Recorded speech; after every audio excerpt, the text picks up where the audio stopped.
Yo, what's up? This is the MIDCONVO podcast, and we got a special guest today, Edward Lee and Paul Weaver here in Chicago for season 2. Nolis, man, we're pumped to have you. Yep. Ed, what are we gonna get into? Honestly, Nolis, I'm super excited for this one because he's probably one of the most recognizable and notable photographers in Chicago. He's worked with people like Chance the Rapper, Jack Harlow, Lebron James. Not just a name drop, but such a humble dude. Yeah, a lot of names. I'm really excited just to hear about his story in this episode and have everyone listening and watching meet this dude. Just a multi-talented creative. So let's roll the intro music and dive right into it.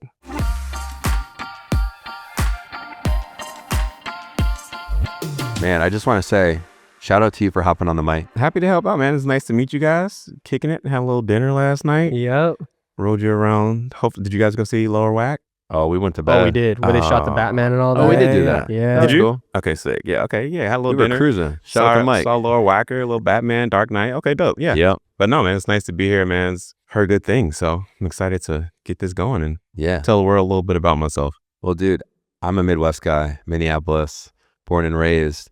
And I've always looked at Chicago as like the next door neighbor, 5 hours away from Minneapolis. And I just love the creative community here. Ever since I was in high school, I would come over here and I would go to all the coffee shops, meet up with all these freelancers through Instagram. And man, what's so cool is following you and seeing your work. You get to see the best of the best work on your Instagram and on your website. But I want to pull back the curtains a little bit. You grew up in Chicago, born and raised. What did that look like? And also, what did it look like growing up in Chicago with this influence of music and arts? Chicago, born and raised, South Side, low end of Chicago. It's kind of, how I came up.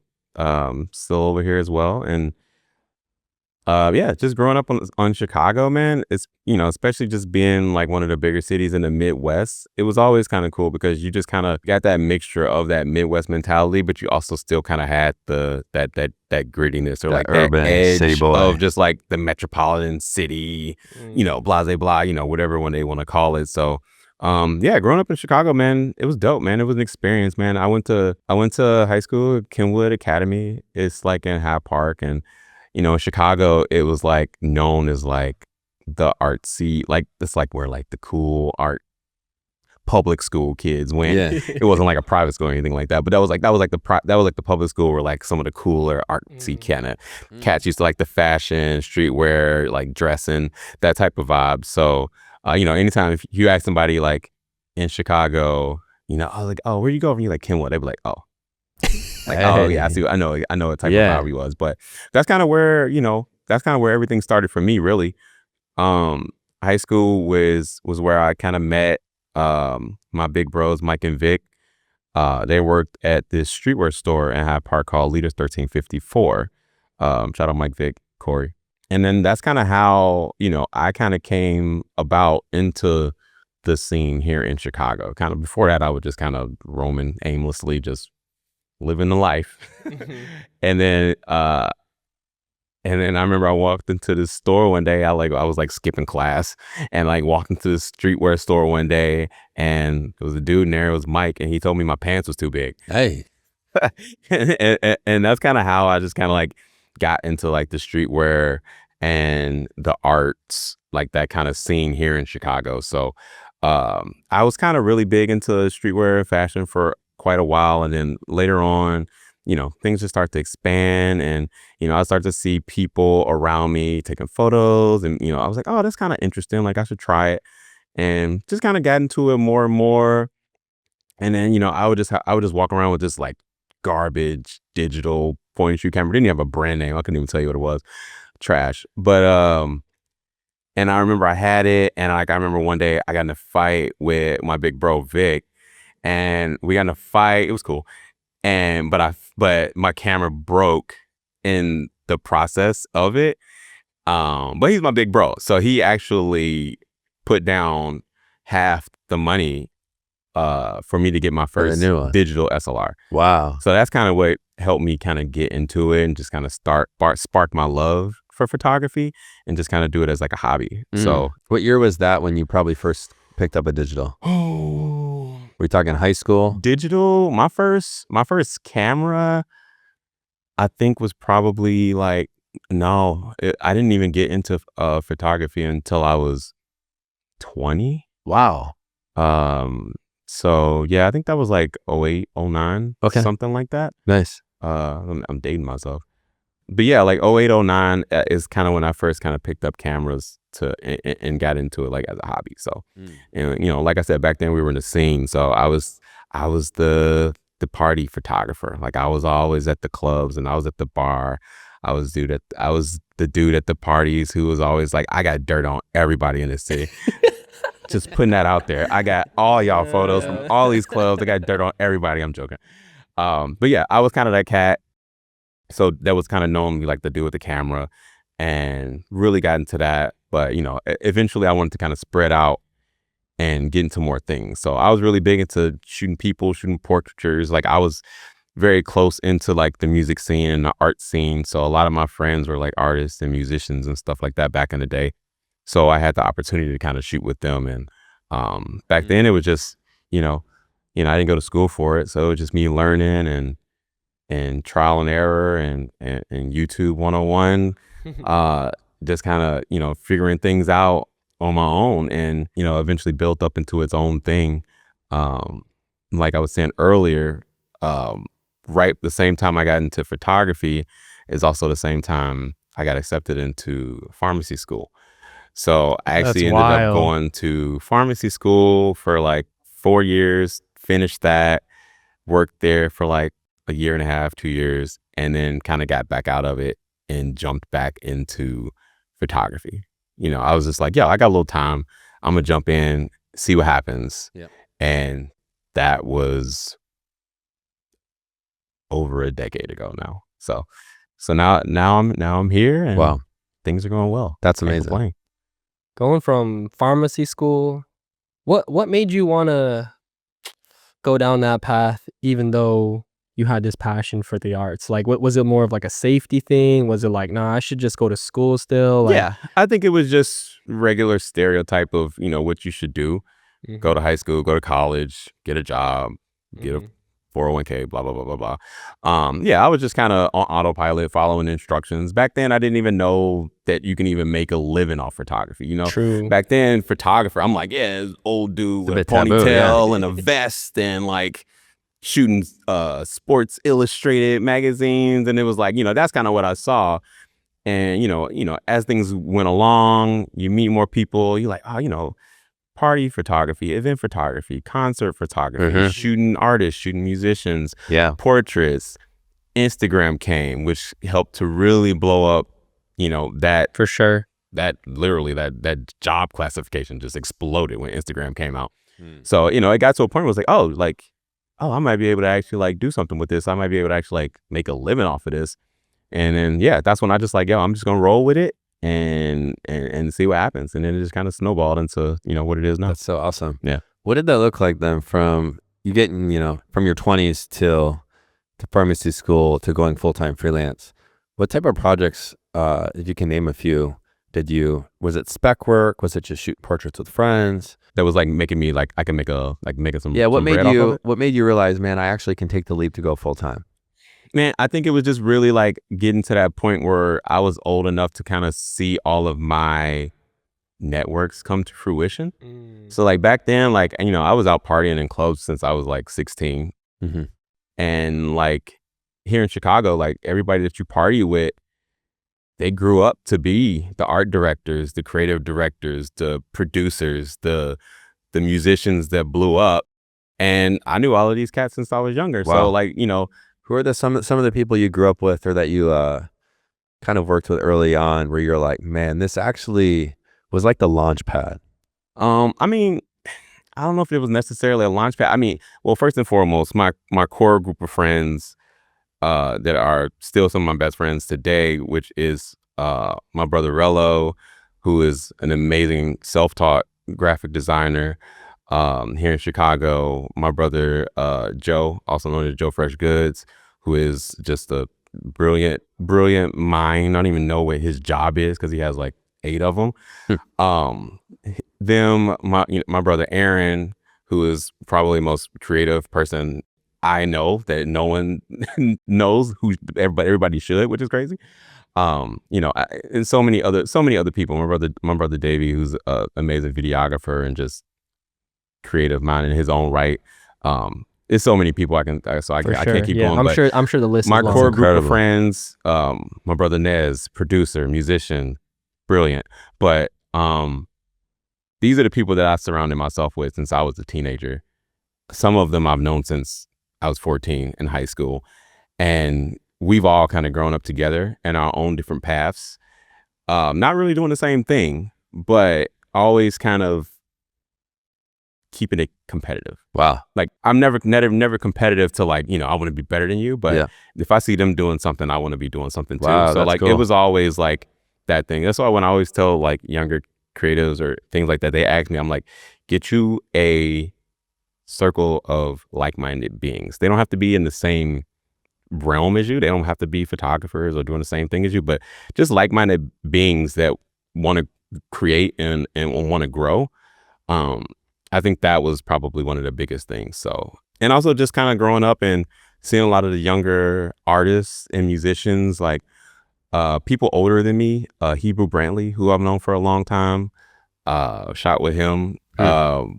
Chance the Rapper, who I've known since he was in high school. Wow. I shot the cover for his second mixtape, 10 Day. Wow. And then That's a fire one. that led up to me shooting his album for Big Day. Wow. And Vic Mensa, Rocky, so many different artists here in Chicago that I've seen just grow up from young men and women to just adults and become like their own just being, and they're all monsters and killing it in their own right. So just different things like that is just kind of, I think, how I came up. I'll tell a lot of people, I'm like, sometimes don't follow my lead depending on where you come from. It's just like I was kind of raised in it, and I just made sure I utilized those networks to the best of my ability, and vice versa. And then, you know, if people gave to me, I wanted to make sure I always give back out to them. So also another reason why, you know, I have this space here too. Yeah. For those that don't know who are watching too, we're Nolis is part owner in South Facing Windows, which is the studio we're in right now. Freaking awesome. Freaking awesome space. Love this space so much. Honestly, now I feel like leaving here, if I ever leave, just quick tangent, like I have like attachment to this space for other reasons outside of just it being a dope location, just because of the memories now that I've been had in this space. Real quick, jumping back to what you were saying. Obviously, community and who you surround yourself with and the list of people you had, and I'm sure the list could go on and on. Right. It like oozes out of you in terms of like you love being around like-minded individuals, you love putting other people on, you love supporting your community. Where does that like come from? Like it does take effort, you know, it does take effort in terms of wanting to give back to those that you've grown up with. Is that just like something you feel like you were born with, or like that desire for community is something that maybe you've seen other mentors maybe do? Like where does that come from? No, I mean, I think it was just something that was just instilled with me through life, just through my friends and through my parents. Yeah, you just gotta understand, man, you never get nowhere by yourself. Somebody always helped you. You know, you came from the mud, like, yeah, but somebody was there with you. Like somebody helped you, somebody opened that door, somebody gave you that push when you was down. You know what I mean? Like, you know, it may not be somebody right next to you the whole time, but you know, you always had those supporters behind you, even if you maybe didn't think that they were there. So, yeah, I think that's just kind of where I came from, and just also just the mentality that I think Chicago used to have. I think before I got older, they used to call us like Haterville. Back in the day, is like, I don't know what, man. It was just like people just were, you know, a little bit just more about themselves. They weren't really like, they would support their people, but they wouldn't kind of like, I don't think they would just spread it out as wide as I think we do nowadays. I think, at least I can only speak on the photography community, but I think we do a really good job here of trying to spread out as much as possible. Like, it's enough out here for everybody. So like, if I get a job and I can't do it, I'm not just gonna say no. I'm gonna say, oh, I can't do it. Oh, but I know this and this and that. I know this person who I know would kill it. Like, you should reach out to them, blah, blah, blah, blah, blah. So I think people have seen that and I think a lot of people around the city are very grateful. And I think that mentality has just spread. So like our community is like pretty dope here. We're all pretty like, we may not know everybody. Like people will come into I'm saying like 1,000 times again. People may come into the studio and I may not remember them all the time, but I still remember like that energy. So Wow. I think that's what's so cool about Chicago. Big city, but people that are from Chicago that still live in Chicago, like there's something about it. Like, I don't know, you're proud to be from Chicago. And I just find this one of those cities where we told people we're coming here for the podcast and they're like, why Chicago? I'm like, bro, don't sleep on Chicago. people forget, man. And I think, bro, I just want to call out real quick, like, how long have you been going at this full time for people that are listening? So I got out of pharmacy since 2014. 2014. So 11 years. 11 years. This year, yep.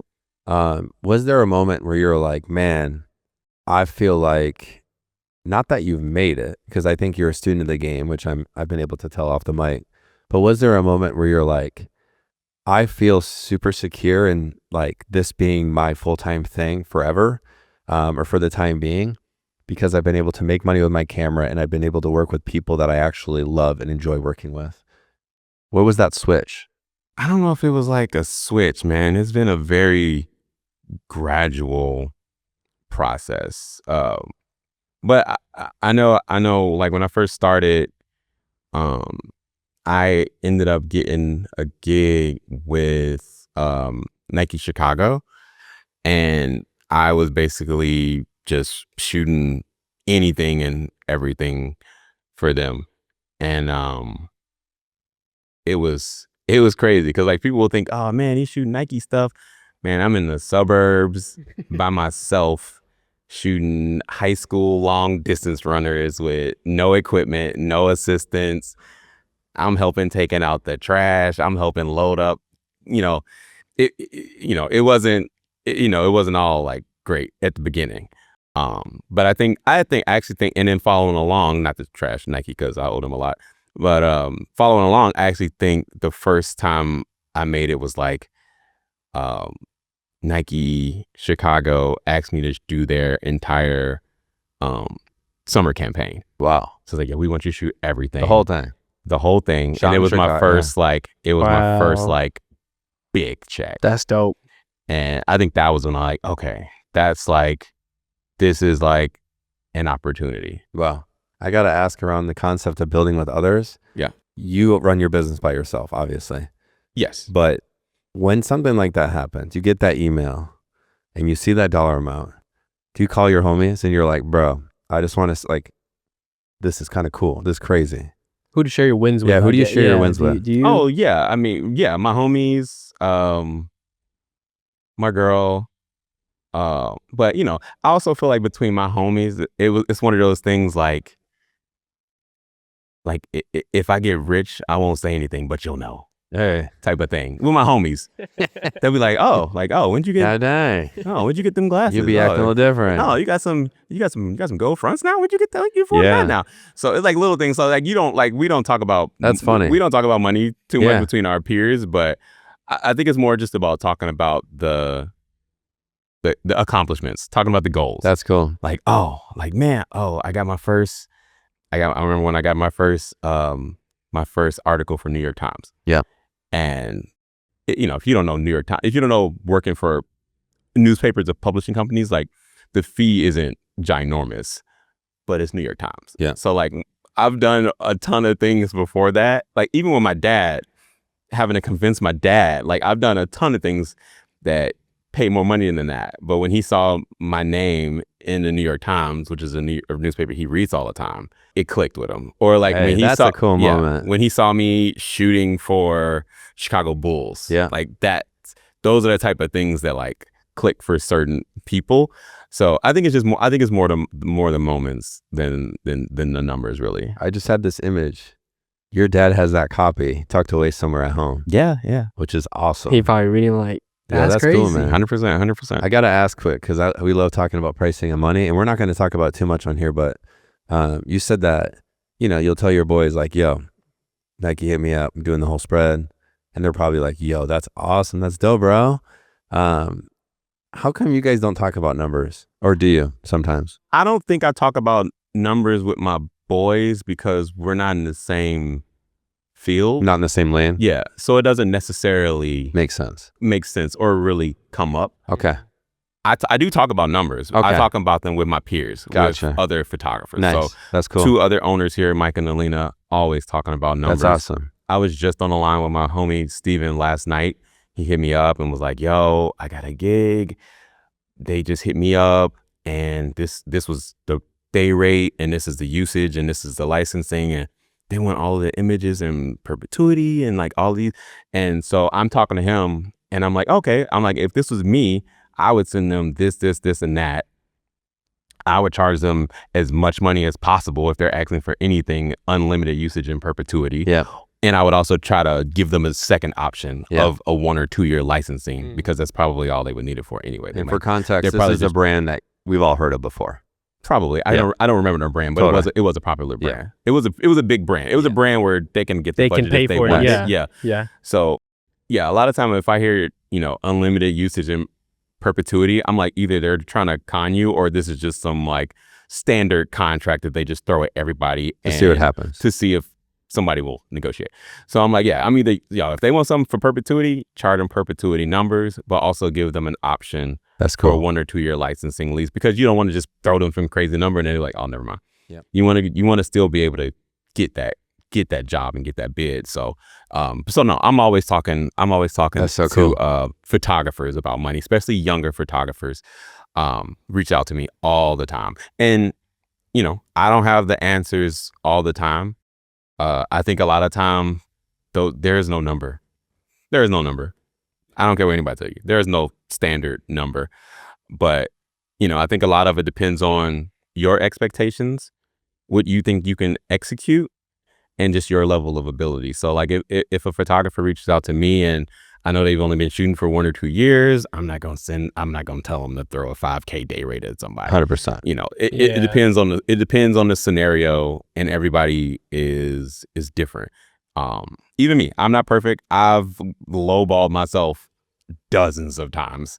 Now I do have help. I do have reps that help. So Nice. I don't have to do that stuff anymore. Nice. But I've definitely lowballed myself dozens of times in the past. Like I said, self-taught. I don't have a photography degree, nor do I have a business degree. So a lot of it was trial and error, and kind of figuring it out on my own, and also just figuring out my self-worth and just being confident with what I feel like I can accomplish. So Yeah, I mean, honestly, I could tell just meeting you, even in these short interactions we've had. We had dinner last night and on the mic now and today in the morning.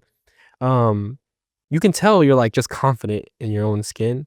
And also, where I'm going with this too is you've worked with some pretty notable people in the music industry and sports. Like you saw your portfolio, you did stuff with like LeBron James. And I feel like when people hear those names, they think like that's crazy. But also, like, how do you make sure that when you show up and you're networking or you're meeting new people who are also like, celebrities, or they're around photographers like probably all the freaking time. Mhm. How do you kind of stand out? How do you make sure that you're someone that you get a call back, someone that they want to work with you? And I'm sure you've gotten many callbacks from people you've worked with in the past. So how is that? Is that something you intentionally try to do? No, it's not something I intentionally tend to do. I'm a very big proponent of organic networking, and if it works, it works. Don't try to force it. I feel like if you're forcing it, then it won't. Eventually, it'll break anyway. So, when I'm on set, I think the 2 biggest things is being social, being sociable, being confident, acting like you're supposed to be there, and just executing results. Results will show everything. So That's awesome. I think those are the biggest things. Like, yeah, I've been on sets with a ton of people, and a lot of people will ask me like, oh, what am I supposed to do when I'm on set? I'm like, be you, man. That's good. Like, yeah, I remember when I was on set with LeBron or whatever, and I wasn't in front of him for a long time, but when I was there. I just was talking to him like he was a normal person. Yeah. I wasn't like tripping out or anything like that. I'm like, oh man, you good? Blah blah blah. Yeah, well, just shooting the stuff. So I think that goes a long way, especially with celebrities who always have people just falling all over them and freaking out. It's like they're just people, man.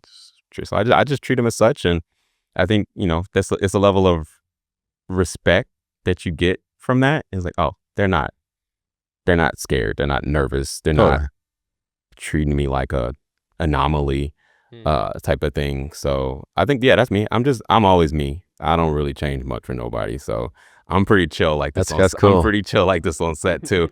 I'd be like, I'm on set, bro. I'm like, yo, I'm chill, man. I'm not trying to be freaking out. So like everybody be chill. Like we can get it done.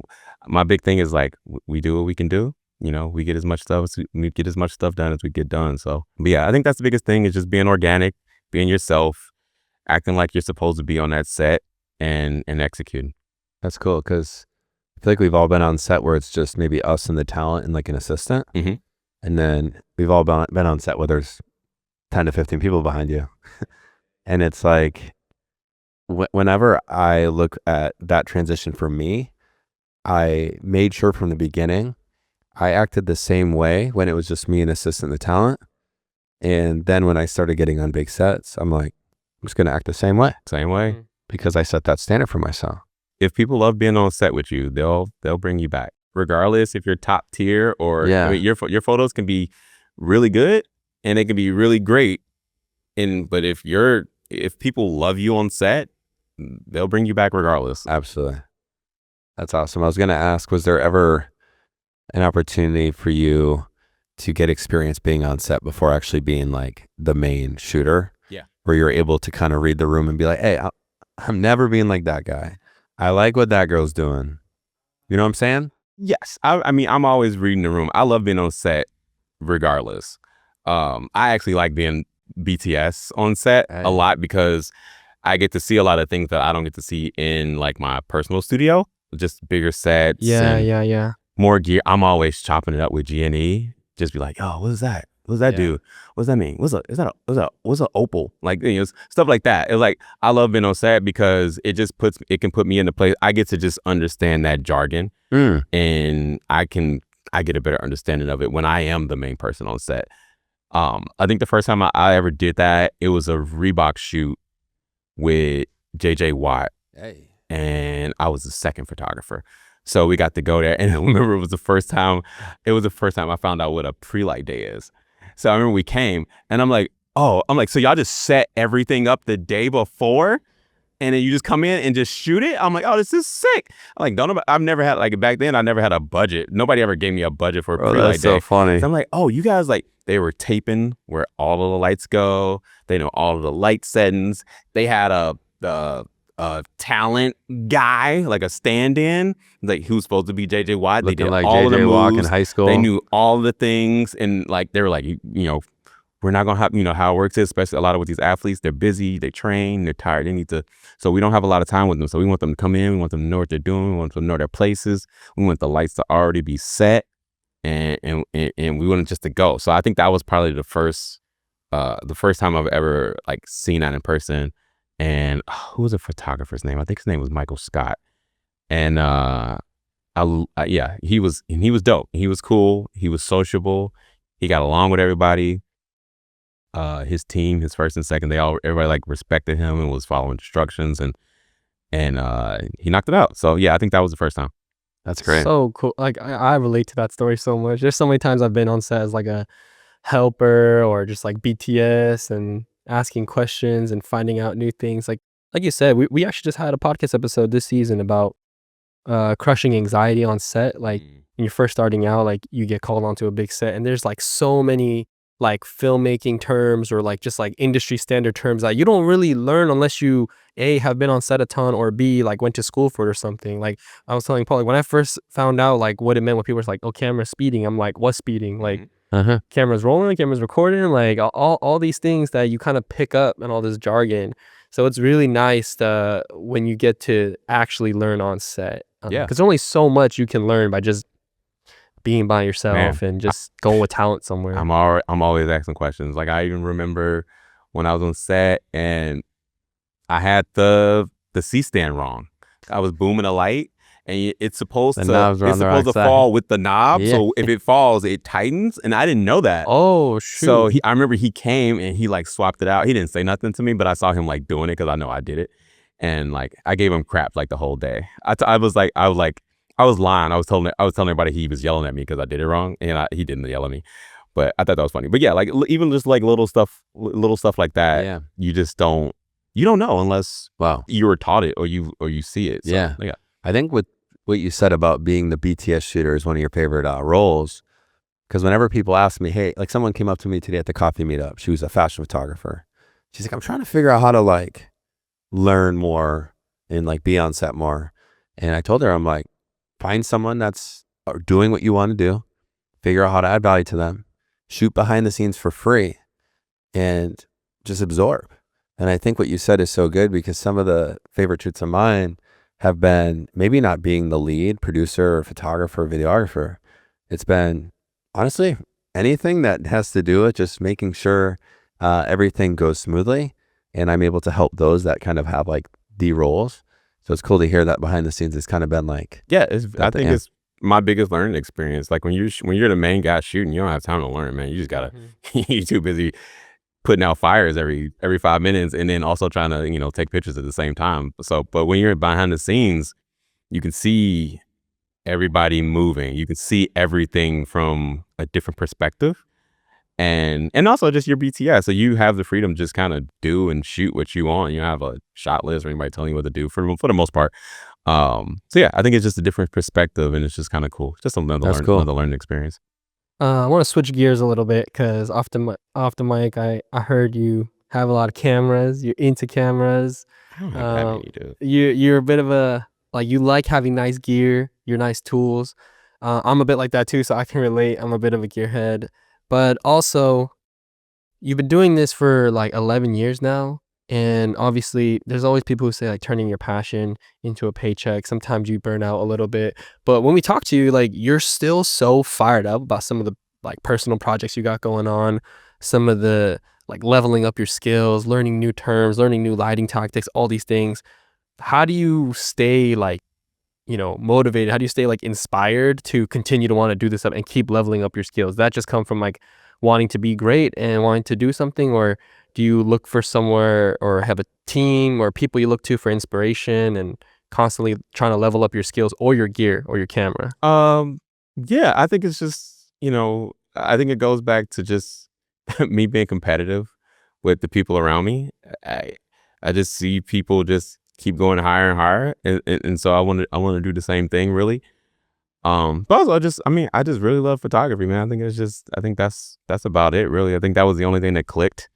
Like I remember I used to play the piano and stopped doing that. Not used to play piano. Tried to play the piano and then I stopped doing that. And I was big into streetwear, and I'm still into it a little bit, but not nearly as much as I used to be. And I remember I saw this John Mayer concert, and I went and bought a guitar and never played it. It's still in my front room. and then I picked up a camera, and I think that was just the one thing that stick. It was the one thing that stuck. So that's awesome. It's what I know, and I understand that it is so much more to it. It's such a big world than just picking up a camera and taking pictures. My first camera was a film camera, but and then digital kind of super blew up. Digital was huge then at the time, but I think I got back into film later in my career, just as a way to expand my photography outside of my work, because most of my work is digital related.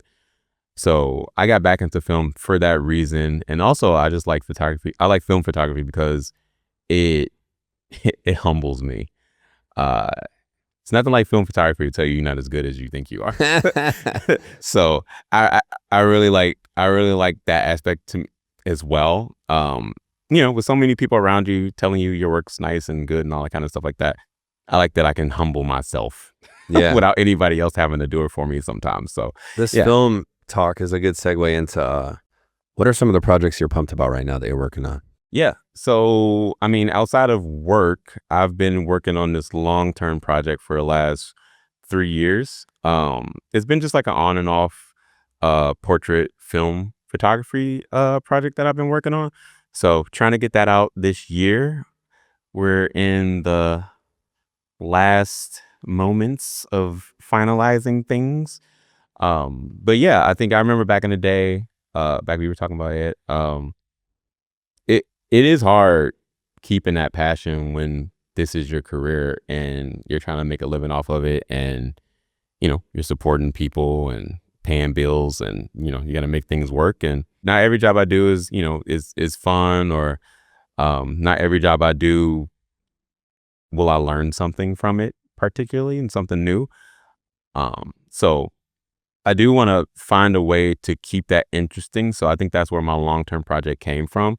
At first, I had like the mentality of, oh, I should have just as much personal work as I do career work. Yeah. And it just doesn't work like Yeah, that. you usually have to go through a season of either or. It just doesn't work like I don't have enough time. Mm-hmm. So then my idea was just, oh, I'm just going to do one long-term project.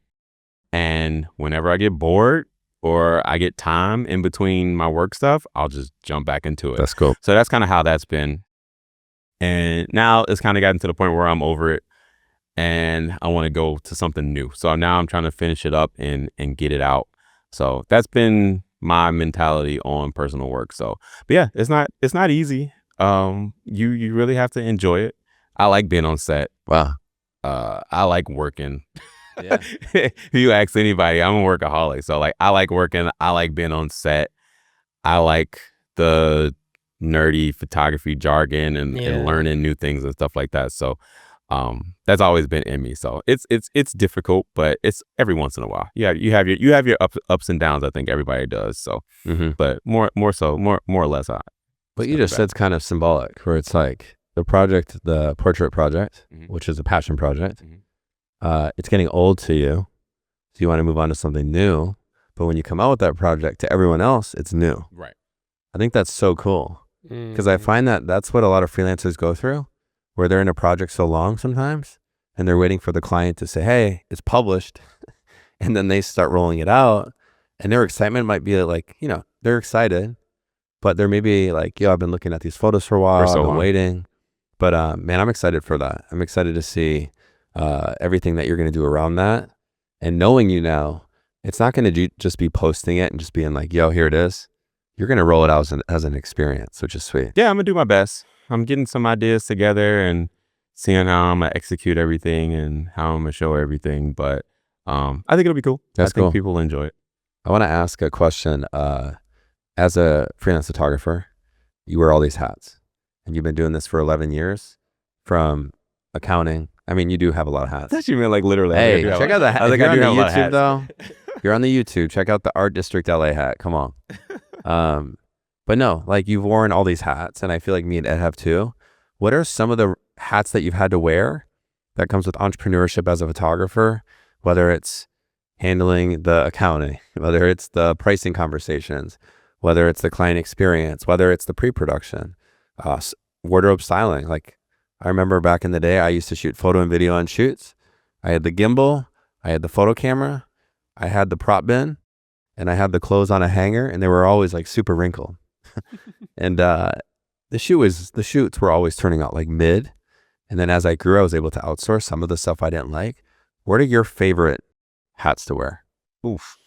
I mean, my favorite hat to wear is obviously the photographer, but Yeah. Oh, come on. I mean, I've also had to be a little bit of everything. I've had to be my assistant. I've had to be the stylist. I've had to be hair sometimes. I got to be the custodian sometimes. The producer, the manager, the agent. Sometimes, when it comes with running your own business, especially when you're starting out, you got to do a little bit of everything. I think probably outside of photography, I think my favorite hat was probably being creative director. I've done that a few times in the last few years, which has been really cool.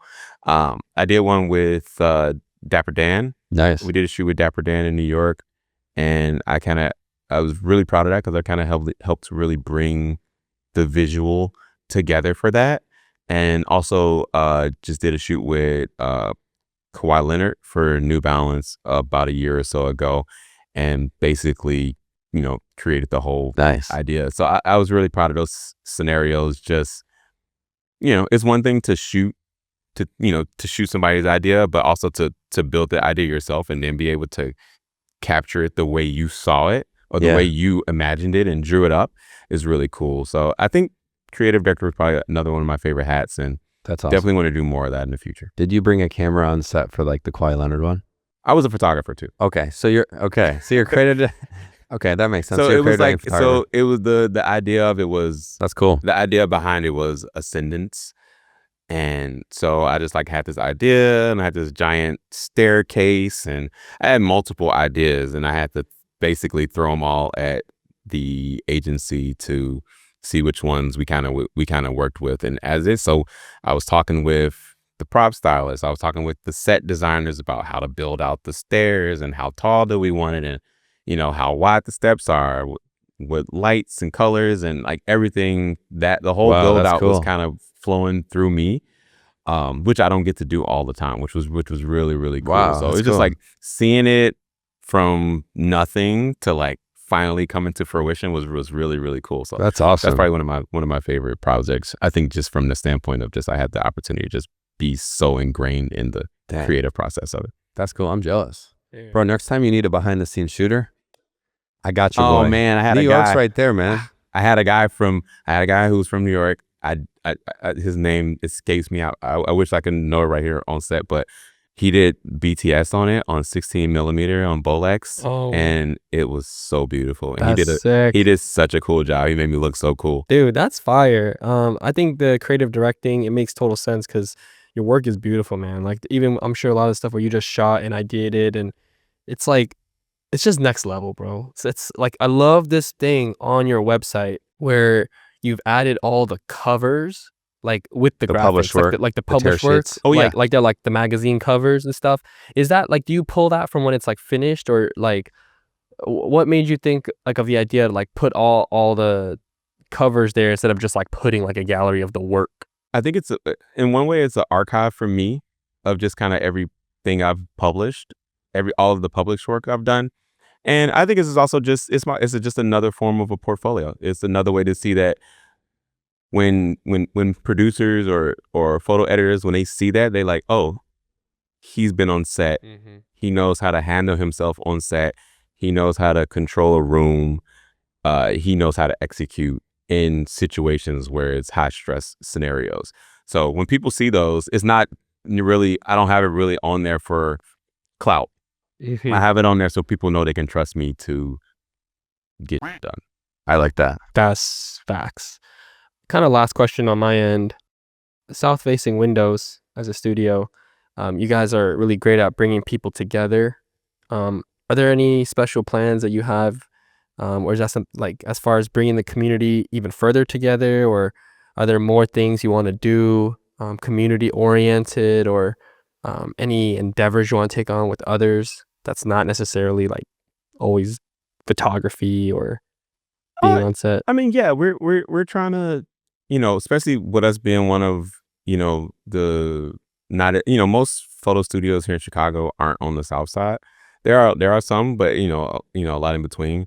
So we're definitely trying to tap in with our community here on the South Side and just involve ourselves more in different spaces and have more opportunities to bring people here. So like you guys had today, you guys had the coffee morning session. We're gonna be planning on doing stuff like that as well.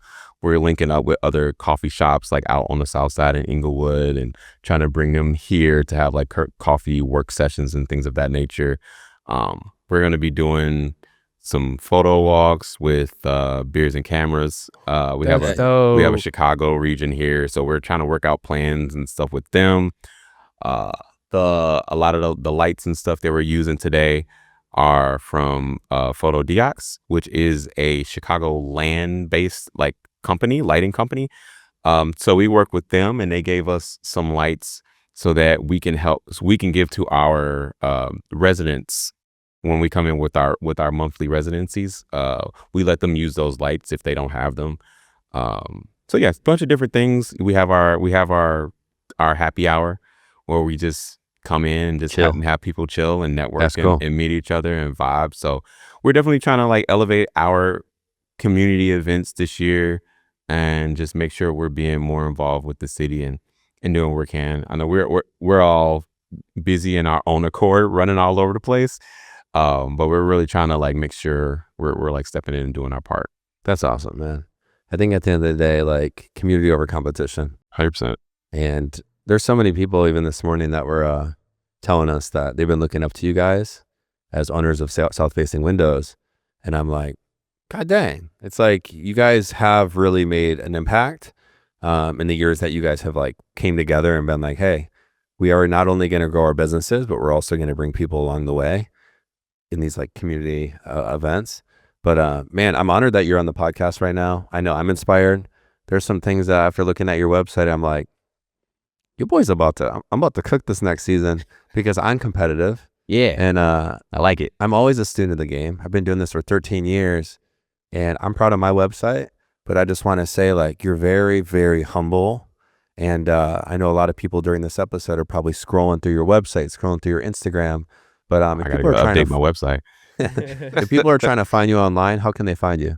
Yeah. What's the handle? At Nolis, Nolis, pretty much everywhere. So Twitter, Instagram, Threads. Yeah, that's about it. Yeah. I'm getting there on TikTok. I'm not there yet, but Hey, You're good. I'm I working sleep on on it. TikTok. No worries. Honestly though, even with that and like, you know, obviously getting on socials, I just appreciate your quality of work, how elevated it is. Cause to be honest, even me, like I go through seasons where I'm like, man, I'm just not inspired by anything I'm seeing online right now. Like everyone's kind of trying to play the short form. They're trying to do like quick things to get views. And so when I meet other creators, I'm like, dang, they really care about the craft. They really care about the color. They're not in it for the quick shoot and ship it out kind of thing. And I feel like you fall in that category of like really wanting to level up your work. And I feel like that comes from the competition, that comes from loving work, but also it elevates everyone around you. And so just want to say thank you. You got to give credit when it's due. For sure. Man, For I sure. appreciate that, man. I appreciate you guys having me on, man. This has been great. This has been awesome, actually. Let's go. Well, hey, if you enjoyed this episode, make sure to give us that review. Check out the YouTube video because we got this 3-angle setup This set is at sick. South-Facing Windows. Like and subscribe. Yep. Yes, sir. We'll drop the link to South-Facing Windows in the description. If you're Chicago-based or you're coming through, check out this place. But bro, thank you. Appreciate you. Appreciate it, man. Let's get it. Appreciate y'all. Peace.